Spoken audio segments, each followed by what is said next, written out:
October 31st was the final day of the year for the Celtic people of the North.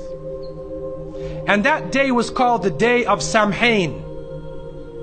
And this individual, wal-iyadhu billah, was supposed to be their god of the spirits of the dead, of evil again.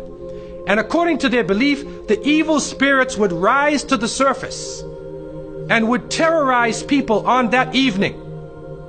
And on that evening, if you did something wrong to a person, they'd come back to get you on that night. So some people would put on a disguise, so you couldn't recognize them on October 31st on that evening, and then they would be safe. Also, they would burn fires.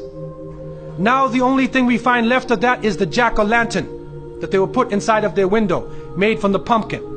What actually happened in Europe is that the church moved All Saints' Day, a day for the saints. They moved it from May 13th to November 1st in 1834 AD. And so what they said was that the 31st night is All Hallows Evening. All Hallows Evening, which in America later became known as Halloween. Halloween. And they depict the forces of evil. What is happening now is that the children put on disguises. They dress as little devils, little witches, as goblins, vampires, anything evil, and they go out. And now with the new American way, they do trick-or-treat. And they come to your house asking for food. And some Muslims, they send their little children and they're in little disguises. How are you going to dress and go out there? As little devils, little shayateen. And so to send a Muslim child out to trick-or-treat is a demeaning, lowering thing.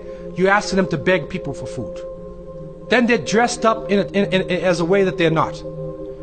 Then when the candies and things come in the bag, how do you know what it is they actually gave you? Is it halal? Most of the candies today are made with gelatin, with glycerin. They're made with pork products.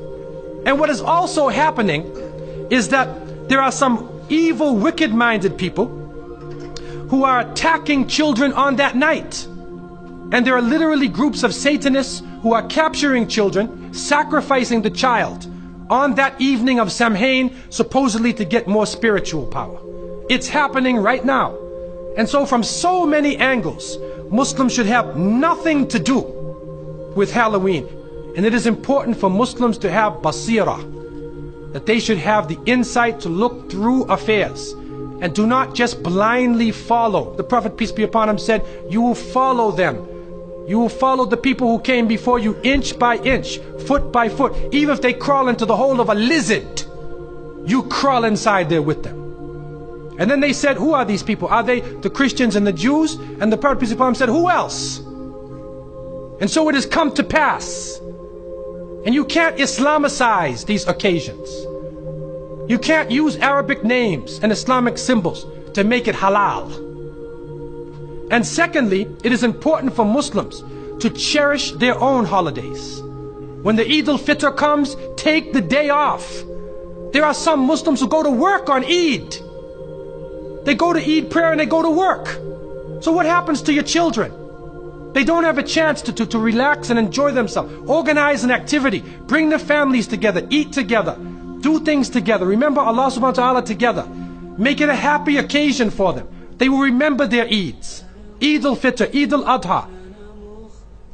If they don't, then they get involved in Christmas, in Easter, in Halloween, where even in the Christian tradition now, it is confusing. And many of the Christians now, Seventh-day Adventists, Jehovah's Witnesses, and many people are taking a stand. And they're saying, we do not want to follow the pagan religion.